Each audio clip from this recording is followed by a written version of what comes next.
So we'll start with the Mets. Yoenis Cespedes, and I feel like this has been happening over the years. Is like the Mets have gotten really good at getting their money back on injured players. They did it with David Wright, who missed a ton of time, and they got some money back from him.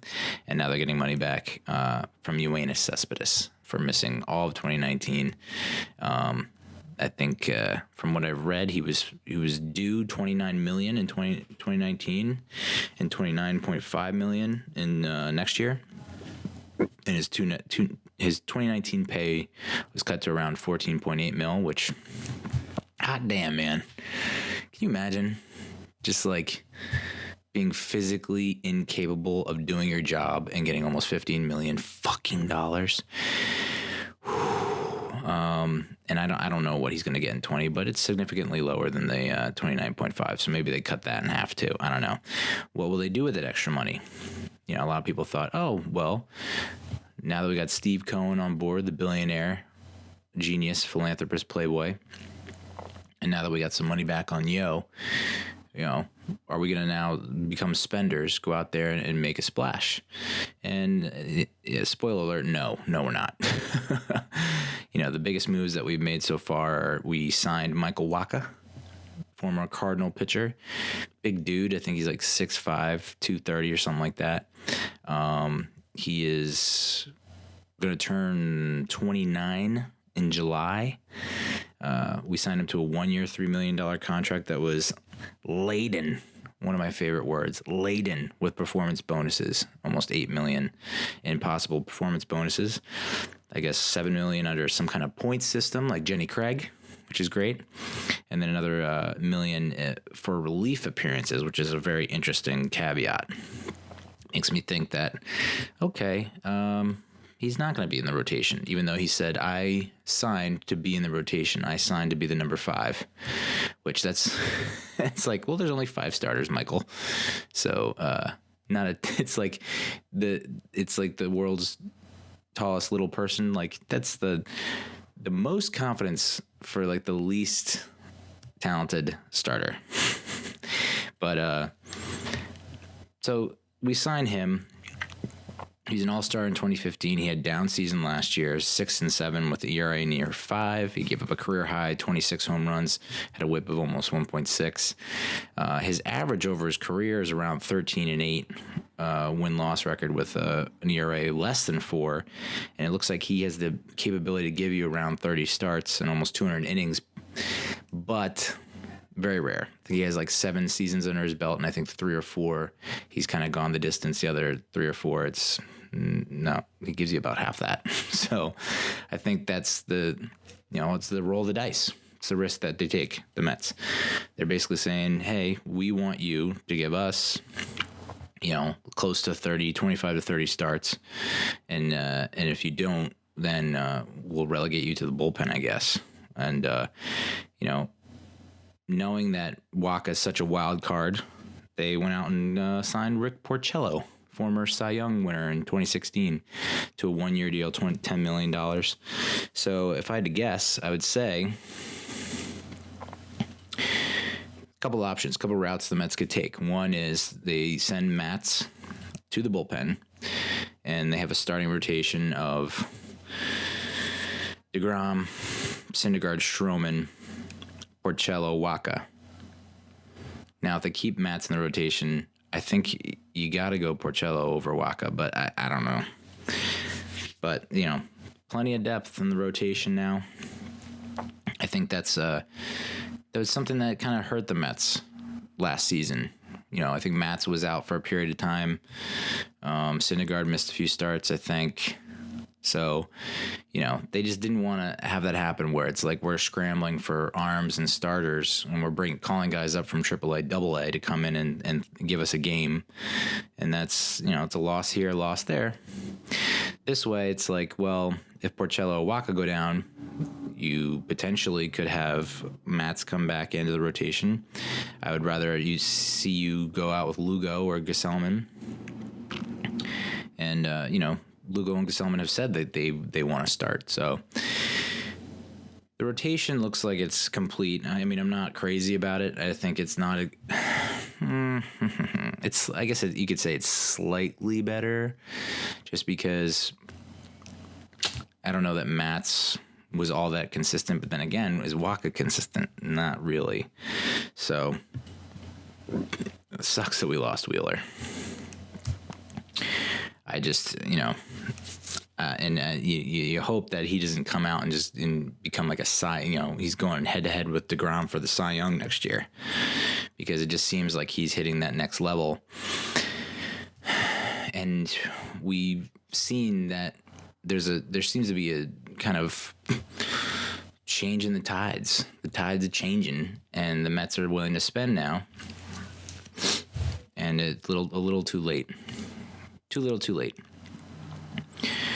Porcello, in his Cy Young year in 2016, 22 wins against only 4 losses.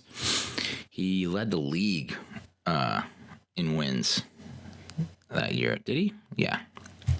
He also led the league in strikeout to walk ratio, 5.91 strikeouts to walks, where, over the course of his career, he's been averaging around 3.8 maybe. Then he follows up the Cy Young year by leading the American League in losses with 17 and giving up 236 hits and 38 homers. So that's the old Cy Young hangover, I guess, that DeGrom didn't have. So, but then he followed it up with he bounced back in 2018 when the Sox went to the series, 17-7, but led the league in hit batsmen, which, not crazy about, but it's also like, I'd like to get back to beaning guys. Let's just start beaning guys, a lot of pitching coaches will say that's how you own the inner half of the plate, It's how you get guys to get a little shy in the box, back off a little bit. They can't really hone in and focus because they're worried about getting one in the ribs or in the wrist or the eye bone. So that's more encouraging than discouraging. That's statistics. If you're hitting guys with curveballs and like sliders and shit like that, like changeups, a little, ugh. But if you're going out there and you're like, I'm gonna come dangerously close, I'm gonna buzz the tower, and if I hit a guy, all right, fine, I'm down with that. Last year, Porcello had a career high ERA of almost 5.5. So, they're signing these guys with the thought that they've shown flashes of greatness in the past, and they've these pitchers, they alternate. They go good year, bad year, good year, bad year. They both had bad years last year, so the Mets are doubling down on the fact that they're going to come back and have good years in 2020.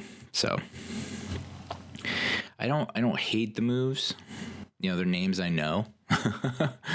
I'm familiar with their work.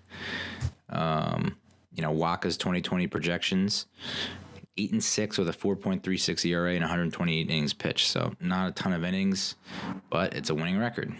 Porcello's projections for 2020, 12-10 with an ERA of around 160 plus innings pitched. Again, I'm not getting all moist in my drawers over it, but again, winning records is all I care about at this point. I don't care how it's done. It's guess winning records. So sure, why not? And maybe Matt's, is the answer for our bullpen. Although the whole relief appearances bonus for Wacha makes me think that Matz will stay as the 5, Porcello is the 4, or vice versa, and then you have Wacha in the bullpen. Either way, it's just nice to have. They've kind of indirectly addressed the bullpen with either Wacha or Matz. One of those guys is out of the rotation, and they're going to have to go to the bullpen, and hopefully they can give us, they'll be like, maybe they can be the guy that can give us the long relief efforts. When Syndergaard goes 5, Matz can give us 2. Wacha can give us 2. So that's, rose-colored glasses version of how all that went down. I mean, I don't think anyone's super excited about it, especially now that the trade talks around Marte and Correa have simmered down now. Looks like Starling Marte, not going to happen because we now have this Marisnik character from Houston who's apparently is going to platoon with Nimmo in center. So then you have, I guess, against righties you have Nimmo, and against lefties you have Marisnik. Well, I hope I'm saying his last name right. And then, I don't know, I guess Davis, it's just a lot of shuffling of the lineup, which I guess is good from a certain, variety is the spice of life. And I guess that's good because opposing teams can't really hammer us down and say, like, well, they have a 1 through 9 that's consistent from day to day and we know how to address it. This is like, there's two ways to see it. One is I prefer a 1 through 9 consistent lineup, guy, so you can get in a flow and get some consistency. Of course, the Mets did have success back in the day with Mookie and Lenny in center platooning, so it can be done. It's been successful for Mets teams in the past. Well, we'll see how it goes because, Lagares was a liability this year, trying to platoon with him, and he had so many starts and just didn't do anything offensively. And I, hate to think that Marisnik is just going to do the same, but there's a lot of positivity around him, thinking that he's gonna break out offensively. So, I'll finish up the Mets portion of the podcast with this tweet from Michael Mayer, I believe, of Mets Merized Online. I could be wrong about that. He said, to give you an idea of how bizarre the 2019 season was for Edwin Diaz. Speaking of the bullpen, here's the list of pitchers in Major League Baseball history with a season of at least a 5 ERA, where they compile a ERA of 5 at least, but also 15 strikeouts per 9 innings and 50 innings pitched. And here's the list. Edwin Diaz, 2019. That's the list. So my man can strike guys out. It's just I think there was like a heat graph I saw of like his slider location when he was lights out in 2018 with the Mariners, and then his heat map of his slider in 2019. And it's like, I don't know if I need to get like a online certificate in heat map reading. It didn't look a whole lot different, but I will say the 2019 one, it looked like the sliders were coming right down Broadway. Seems like there was a higher concentration of the red right in the middle zone there. You know how they have like the 9 boxes or whatever? He was like the middle box was super red. Whereas 2018, it was kind of, I think it was like the bottom right box or whatever. So it's a game of inches. Football's a game of inches, and I guess baseball's a game of millimeters.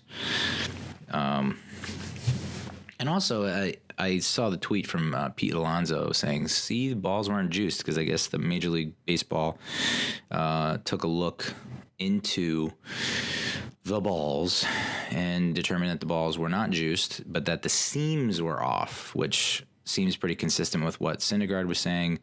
And, a lot of the other pitchers were saying they couldn't get the good grip that they're used to, and I believe that probably affected Edwin Diaz, that his seams were all kinds of messed up, and so he couldn't get the same kind of cut on his slider, same kind of control on his slider than he did the year before. So who knows?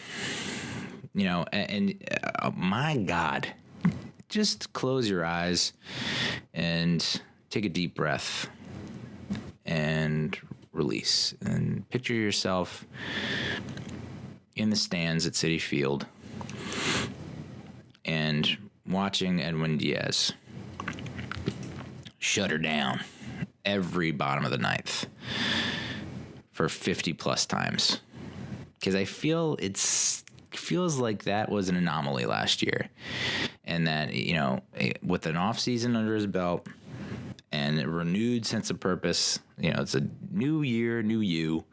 And I think that new manager, Beltran, new pitching coach, but, familiar faces as well. I just think he has a bounce back year. I really do. He's not over the hill. He's still a young guy. He's, obviously he's still got the potential to strike out a lot of dudes. And he showed, it was not frequent, but he did show that he could come in and blow top elite hitters away. So, and that was the difference last year, him not being able to lock it down. And if he can do it this year, we can, I mean, people will call me crazy for saying this. We could be a 100-win team. I really do think that. Even though the Braves are strong, the Phillies just signed Didi Gregorius, so they're a little bit stronger now with Wheeler as well, with Girardi. The Nationals, they get Strasburg back. They lose Rendon, though.